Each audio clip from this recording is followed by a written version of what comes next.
We're answering a bunch of questions today, everything from Kato Unitrack to DCC, all sorts of stuff. Let's get into it.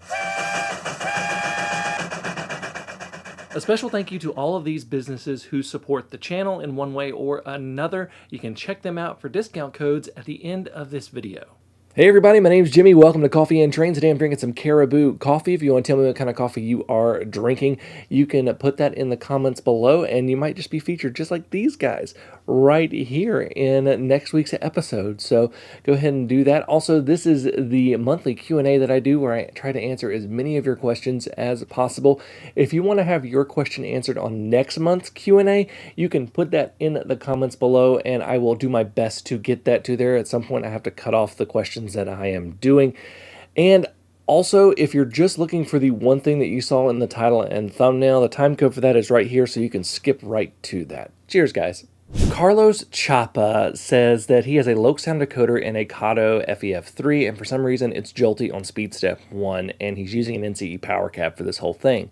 And he wants to figure out why it's so jolty. So one thing you may have to do is recategorize the speed steps, and you do this by adjusting CV54 to 0, setting that, and then you press the horn button, and your train's going to run a couple of feet, and it's going to be categorizing all the different speed steps, and that might remove the jerkiness. So definitely try that out. It might work, it might not, but that may smooth out your speed steps. Alexis asks how I go about designing scenery for my new layout, and he says for context he's building a 4x8 Z-scale layout, which is going to be a ton of fun because that's a lot of space for Z-scale. And he's having trouble visualizing scenery, buildings, etc., getting a proper understanding of the scale. And so what I would basically do is, so first of all, you say you use any rail, but it only has about 2 Z-scale buildings, so that's an issue right there. What I would do is actually do little physical mock-ups. I would go in and just do the math. I would do like 1 to 220, figure out what the decimal is, and figure out what all your heights are going to be and sizes are going to be for your different buildings, and then just do physical mock-ups. You can do these just by cutting out paper in rough sizes. You can find little boxes, pretty much anything like that to do those physical mock-ups in your space, because once you see it, you're definitely going to get a way better visualization of that when you are doing it. So physical mock-ups are a great way to do that. You can just use some stand-ins, some boxes, some jewel cases, whatever it is, just to figure out what your sizes are going to be. Clay Collins 79 says that they built a railroad years ago and they loved it, but because of his career, everything, he kind of put it away for a little bit, and he's 65 now and thought he was getting ready to get back into building it. And he just found out that he has a cancer diagnosis. First of all, Clay, I'm very sorry to hear that. And I really hope for the best, and I hope that through various therapies and treatments and other medical procedures that they can get that taken care of for you. But he's also wondering if it's possible to pick up a smaller model, ready-built model railroad, and he can add some things here and there. And he really liked to do one with a head start. He says he prefer HO scale because he still has HO scale stuff from his old railroad. Well, there's a couple things you can do here. One, I just did a quick eBay search before answering this question, and you can find completely pre-built HO scale layouts on there for sale. I don't know what the pickup is going to be and all that kind of stuff. But one thing you should probably look at is a couple of things that are going to make it easier to build the layout, because in HO scale, it's kind of hard to ship some of the sections, so you'd be getting a lot of stuff shipped and it may be expensive. In scale, you're more likely to find pre-built layout shells and things like that. You'll just have to get on Google and do some searching for pre-built model railroads. You could also probably contract someone to build one for you. I know that there are people out there that will build model railroads in all sorts of different scales for people. The other option is to look at modular setups. Now, I'm doing a T-track layout, which is in scale, but there's also HO scale T-track, and you can get those modules and maybe see if you can find someone that can build you those modules, and then you're just putting on the Kato Unitrack, which is just about the easiest stuff to lay in the world, and you can build it a module at a time, where if you're working on one module but then connect them all together and still have the track on the rest and run them. So that's another option that you can do.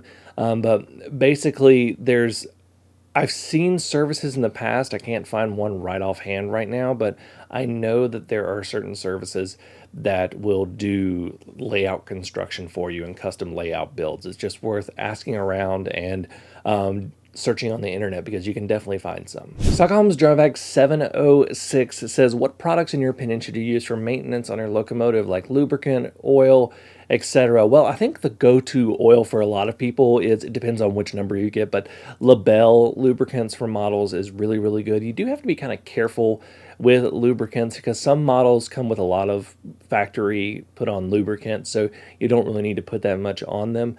Another thing that I have used, now that I only use this when I take locomotives apart to clean them, I use a cheap, like, semi-ultrasonic toothbrush, not a full-blown Sonicare, because that thing would vibrate stuff apart. But there are like very fast vibrating toothbrushes that are almost ultrasonic that you can use. I've totally done that before as well. And yeah, just looking at, like, Labelle is the one that I'm going to recommend. Just look at Labelle lubricants, and there's several different types. Kara Edge 4006 says, for a DCC question, with one throttle and two trains running on the same track, how quick can you toggle in between them when you're running them? And it depends on the controller and what its setup is. Now, I run through Engine Driver, and my setup, actually, I can pull it right now. I have it to where it is set and actually has two throttles on the screen, and you can customize the arrangement in the Engine Driver app. So that's what I do. So that's how fast I can get there. I also have an emergency stop button. But it really depends on your system. Digitrax is going to be different than NCE, is going to be different than MRC, it's going to be different than Bachmann, it's going to be different than Pico.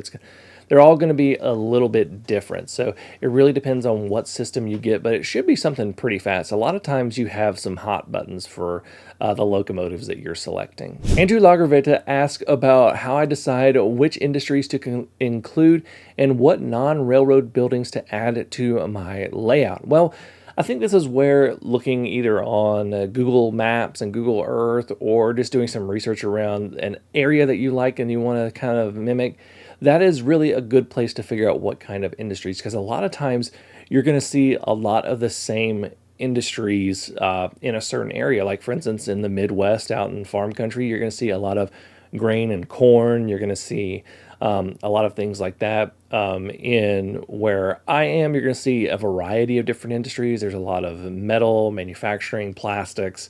Once you get into the mountains, you're going to see a lot of mining and things like that. But there's also places that do mining, like down near the coastal area. So it's really just looking and seeing what is there and around you. If you're in a more urban area, you're probably looking at more manufacturing and distribution facilities. If you're looking at a more rural area, you may be looking at more of the raw materials, depending on what you are modeling. There will probably be some manufacturing, but you're still going to see some of the raw materials being done there. Oh, and in terms of non-model railroad buildings, it just really depends. If you're building a town, you obviously build a town, but that's kind of where you add a little bit of flavor to your layout. And you can do stuff if you're modeling a prototype. You just need to go take some pictures and figure out what's around it. That's going to answer your questions really quick. And just look around it on Google Earth, or if you're lucky enough to be close enough to what you're modeling, just go out and take a look. John Taylor 6068 says that he's using Kato N-Scale Unitrack, and he asks, how do I make the buildings level to the track service for customers on the layout? So what I would do, one of my favorite ways to do it, is just either cork sheets or cork roadbed or things like that. And like what you do is it has that little downslope for where you're going to put the ballast. If you put that in reverse and butt it up against the track, a lot of times you can get pretty close to level, to the point where like just a sheet of styrene for your loading platform might finish it off. That's one thing that I do. I have put like smooth it road stuff or some sort of putty or something like that as well. That doesn't work quite as well and doesn't look quite as good as a sheet of styrene, but these are things that you can do. But yeah, cork is a great thing for leveling up. It's also great for yards too. Wawa 111 mainline ask, am I ever going to get into HON 30? So I really have a soft spot in my heart for narrow gauge, and I think it's because I like garden railroading, and there's a lot of narrow gauge and garden railroading. And I think what I'm eventually going to do is I'll probably try ON30 first and then do HON30 next. Now, I can't remember, is it HON30 or HON3? One uses TT gauge and one uses N gauge, and I can't remember which one it is off the top of my head. But yeah, I'll probably try ON30 since that's the most ubiquitous in terms of what's available. And then, plus I love the little 040 Porter engines. Then I will try HON30 next. So that's my plan. AGX Lives asks about controlling functions 29 through 31 in JMRI. And he says he has 2 layouts running with it, but he cannot get it to work. And from everything I can tell right now, I think that this might be something of an issue. I just tried to figure it out real quick in JMRI, and I could not figure out how to get it past function 29, which is number 28. And yeah, and I also tried an engine driver as well. I could set more default functions, but then it gave me an error saying I need to reset it to 29. So yeah, this is something that I'm going to have to investigate more and see if there's any way to do it. There's probably some roundabout way that's been done, but we're going to definitely have to check that out. Barry Olson says that they're creating the Klondike double crossover module that I did, and they're using the bicolor LEDs, number S22, and he says that there were 8 wires in the units that I use. The ones that he received only had 5 wires, and he's asking if he did something wrong. Well, I don't think so. I think what it is maybe you just have red-green. Mine are red-yellow-green. So you may just have 2 aspect signals instead of 3 aspect signals. So what I would do is I would try hooking up the reds to the reds and the greens to the greens and just ignore the yellow wiring. And that might be what you need. If you don't need a yellow signal in your setup, then you should be totally fine. I'm eventually going to be using the yellow signal with some more coding upgrades, and that will be something a little bit down the road, but I'll be showing that in just a little bit. But yeah, so you may just have 2 aspects instead of 3 aspects on those signals. Thought Engine said that they have some Tomix set track and they want to use it on a module if they can get a module built. And he said, are the connections compatible with Kato? So it's a little bit interesting because basically what it is if you've used Kato Unitrack, you know that there is a adapter piece that you can get that will adapt it out to regular code 80 track like Atlas and things like that. But in Japan, that connector is actually designed to adapt Kato with Tomix track. So what you have there is basically you get that adapter, and let's say you wanted to make a T-Track module with using Tomix track and Kato, you just get a couple of those adapters and put those on the end so you can connect to other T-Track modules, and then you can adapt it out to Tomix track and you'll have the connections. Obviously there's a lot more to it and figuring that out in terms of the links and everything, but that is what you can do. So I'm going to be looking into this because I really think that Tomix, in terms of its turnouts, could be something good for making yards on Kato Unitrack layouts. So I'm going to look into this. Flaxstrike asks about how would I go about doing a passenger focus operations on my layout. Well, there's 3 basic ways to do passenger operations. What I would do is the first one is going to be commuter rail, second one's going to be regional rail, and the third one's going to be intercity rail. Now, commuter rail is going to be things like what you see with, for instance, the Nashville commuter rail. There's one in Minneapolis. There's, of course, I think there's the Virginia one. There's a lot of different commuter rails that run like that. It's not quite like a metro system. It can be part of a metro system, but it's heavy rail, and it usually is focused on getting people from the outskirts of cities and suburbs into a business core.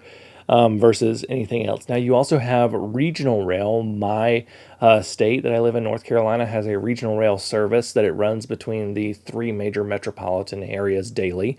And that is one that you can have. Think about one that's kind of a hybrid of this is Chicago's Metra. That's kind of a mix between commuter and regional because it's so expansive. And then you have intercity, which in the U.S. is going to be your Amtrak. I guess now you can consider Brightline. Brightline's kind of regional, intercity, that kind of way. But I think Brightline's going to become another intercity rail service, especially with the Brightline West they're building. In Canada, you have Via Rail, and then there's just a ton of intercity rail in Europe and other countries as well. So basically, you want to build your operations around that. If you got a rural area, you're definitely going to probably be looking at intercity and maybe regional. If you're doing a more urban place, you're probably going to be looking at more commuter rail with some regional rail. And if you've got just kind of a mix, regional rail is going to be the way to go. Bob Vanana asks, how many Arduino Nanos and Raspberries do you have on my layout, and what are they controlling? Well, actually, I only have a couple. I have the big one that does the DCC EX, which is right behind me, and then I have two on this side right here that do the turnouts and signals, and then I got another one that does a signal. I don't turn those on that much. I'm working on new systems, and I've already got two Arduinos built into my new system on my new layout, but right now I only have like 3 or 4 on this layout right now. Glenn Ginsberg says they think that I made a video on doing an RDC conversion to DCC, and could I post a link? Well, funny thing is I did record it, but I don't think I ever actually made the video. So but basically I just put a Digitrax DN126, I think is what I put in there, or a DZ126. I can't remember what the exact number is. And it worked pretty well. It's an old Concord, really old Concord RDC that still looks pretty good. So that's what I did. It's actually a really simple build once you get into it. So yeah, I'll have to see if I can find the footage, and if I do, I'll have to put out a short video on it. Lynn also asked if I've had problems with Kato turnouts that glue will get into when ballasting, and how do I solve it? Well, what I do typically is, a lot of times you can break up glue with water, but obviously I don't want to put water into the turnout mechanism because it could cause some issues. So what I do is I will take isopropyl alcohol, and I will kind of get it in there a little bit because it's going to evaporate quick, and make sure obviously there's no power going to this.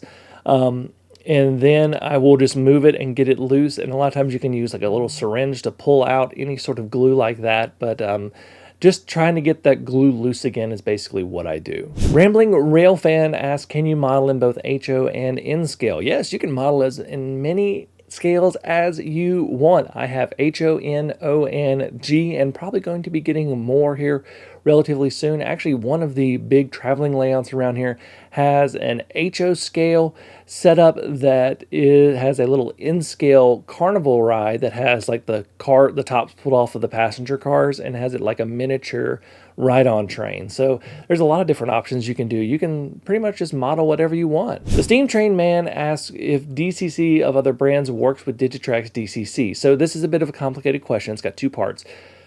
Any decoder is going to work just fine with any other system unless it has just something absolutely weird with it, which I don't think exists. But DCC is a standard in terms of when it comes to decoders. I have Digitrax, NCE, ESU, Soundtrax. I have all of those decoders running on my layout. So any decoder will work with any DCC system.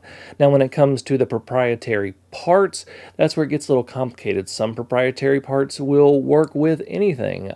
Something like the NCE BD20, you can get to send a signal to just about anything in terms of current sensing for train detection. But there's also systems that, like for instance, Digitrax has built that are proprietary and work very well, but they only work very well with their own stuff. So when it comes to decoders, any decoder is going to work with any system. When it comes to the accessories, you really have to look and see what they're designed to work with. Vince the Guy wants to ask about using ambient light to change the mood of the backdrop. He says most model railroads you see lit from above with that standard lighting. So, well, recently, it's gotten a lot cheaper to do that. You can get a lot of app-controlled string lights that you can put up, little rope lights that have all the LEDs on there, and you can change the colors on them, and you can adjust them in ways, and it's become a lot easier. Some of the simpler ones I've seen are ones by the company Wise, which I use for all of my cameras at my house. And then you also, my lights are video specific, so the little lights that I can change colors in the background right here, those are about $30 a piece, and I will link those in the description. But those have an app that you can use as well. And you can really just, there's a lot of string lights out there and rope lights that you can use to do this. Andy Rowe says that they have built an HO scale layout almost complete, but he noticed that his trains hit his Atlas switch machine, and he's waiting to replace them with a switch machine that goes underneath the layout. And he said, is there a way to install that switch machine without removing the switch and ballast? Well, yes, maybe. You just have to be really careful about that. So what I would basically do is, if you're looking at something like a tortoise or something like that, I would see if you can connect it to the side of the switch throw arm and not up through the middle. That may be the easiest way to go. If it has an on-top switch machine, then it could. A lot of times when you're putting in those switch machines, they just need a hole to like have the rod in so you can move it back and forth. So look at that. You're probably still going to have to remove a little bit of ballast, but not a ton. And the easiest way to do that is literally just to soak it in water and let it break up, and then you can move it and you can cut it away nice and easily and then come back and reballast it. But I would look at connecting, let's say, a tortoise switch machine's little wire. Just take a pin vise, drill a small hole in the switch arm if it's got one, and do it there. And you may just have to drill a hole right there so that it can move back and forth. But that's probably going to be your easiest option. And honestly, you need to look at the time and how much it may mess up, and you may just want to look at maybe saving a little bit more money and doing just putting in a new turnout right there. It may be a little bit of headache right away, but it could just be something that's really simple to get done, or just removing the turnout. And yes, it's a pain right now, but it may be something that just is easier in general. Eclipse 1988 says that they have a beautiful pair of Athearn CSX AC4400s in HO scale, and they're DCC ready. Say, what's the best plug-in sound decoder for an AC4400 that will fit the plug? So there's a couple of them there. I think the two biggest and best ones out there are Soundtrax and ESU. So a lot of people use ESU, but you're going to need their local programmer to be able to change the sounds, or at least find someone who has one that can do that. And that can be an added expense that you may not want to do. So for that reason, I always typically recommend Soundtrax if it has an available one. You can Soundtrax, if you buy the right one, which there are, you have to look and see which engine manufacturer type it is. They have Steam, GE, EMD, EMD2. There's several of them that they have there, but just look on those. And then their website's really great about saying this is the locomotive that will use this one. And then you can just change out the sounds that they already have loaded on there through changing CVs or do it in JMRI and things like that. So Soundtrax is actually going to be your easiest without any additional hardware. ESU is the other one, but you're going to need that local programmer. Brad Marlin at 6591 says that they're asking about Kato Unitrack, and he's thinking about laying out his yard with Code 80 Atlas, which is perfectly reasonable because that's a more cost-effective way. And simply building it on a cork sheet over foam. Most yards are pretty flat. That's what he's asking about. And the cork sheet's probably going to be your best because you can raise it up to it and you have different thicknesses. So yeah, you don't really need a raised road bed for yards. A lot of yards are just totally flat like that. So yes, you can do that. I see that all the time. I've seen Model Railroader do it. But yes, so just doing a flat road bed, like the flat road bed, no raised, anything like that, totally fine. Lefty CPE says that they're working with a 3 foot by 5 foot space when sitting on a dining table, and he's trying to decide between going with T-track or a sheet of plywood for the base. And he says, I want this to be something that I can expand off in a couple years, and when he's moving from an apartment to a house where he can have a larger dedicated space. He already has the V17 double back loop with DCC EX right now. So there's two ways to think about this. If you're going to do a 3x5, both T-Track's not going to be able to fill that whole space without some different modifications. You're going to be looking at probably doing a 2 foot by 4 foot setup where you have two sets of turns, like basically the reversing turns, whether it's the two corners or the end caps, and then a single track in the middle. Now, with 3x5, you're going to be able to fill up that whole space, but there's really two considerations here. If you're thinking about moving, T-Track is going to be the easier one to move and expand off of. You're also going to be able to work on modules in other places. Like, you're going to be able to work on them after you've got this all built, while you're still in the apartment. But if you have the 3x5, you're going to have a lot of storage issues because it is a bigger piece. So it really comes down to what's your storage situation and what is going to be your what's going to be your ultimate end goal with this in terms of going forward in the hobby. T-Track is going to be definitely easier to expand, but that 3x5 is also going to get you a bigger space to work with right now. So really it just comes down to ultimately how much storage do you have for when you're not using it. Thomas D8539 says, why aren't more hobbyist or small-time manufacturers buying 3D printers and crafting rolling stock on them? They said it's pretty certain you can buy trucks in bulk and do that and then sell them at a discount unfinished. And it's interesting because yes, you can do that. And I am actually working on my first set of 3D printed rolling stock because the rolling stock doesn't exist and I don't foresee it being made.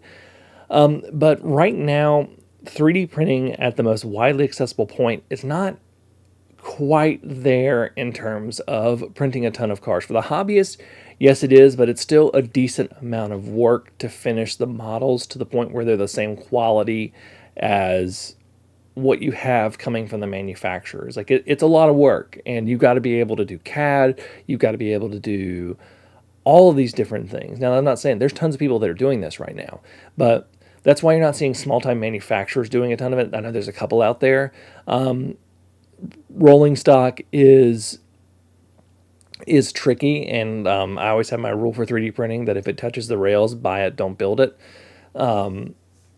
So like that's the good thing about buying the trucks in bulk. But right now, it's not quite there. It's close, like in terms of being able to get the detail. But then you also have to look at what the modeler can do to finish it, and is it going to look as good as what you're getting from the manufacturer, and is it going to be something that can match with the manufacturer, and how much time is it going to take you to do this? If you've got plenty of time and you don't care, then by all means go for it. I think that the first one you're going to see a ton of, you're going to see a ton of hoppers, and you're going to see a ton of boxcars. I think those are the two that are the easiest and the ones that you need the most of. But yeah, it just depends on what you want to do. But right now it's close, but it's not quite there yet. If you would like your question answered on next month's Q&A, you can put that in the comments below. Try to get that in as quick as possible. I do try to answer every question, but at some point I do have to stop collecting the questions and start answering them on camera. So yeah, the faster the better on that. So in the meantime, can you check out these model railroad businesses? There's some discount codes in there. Mini Prints creates 3D printed detail parts, figures, and animals that make your model railroad layout come alive. Get 15% off with code DIY15 at miniprints.com, because it's the little things that matter most. Penguin 3D Workshop offers 3D prints and electronics for model railroading, specializing in hard or impossible to find train parts, and they also offer custom designing and printing. Use promo code DDRR5OFF to get 5% off your order. Scaletree.com. Scaletree.com makes hero and forest trees for HO and N scale. They also do custom trees for custom orders. Check them out at scaletree.com. Trains in the Valley. Trains in the Valley is a model train shop located in Pennsylvania. They sell new and used model trains with a mission to make trains accessible to everyone. You can check them out at trainsinthevalley.com. Link in the description. Thank you all so much for watching. Until next time, I'm Jimmy from the DIY and Digital. Stay safe, be kind, drink some coffee, and happy railroading. Oh, I need more coffee.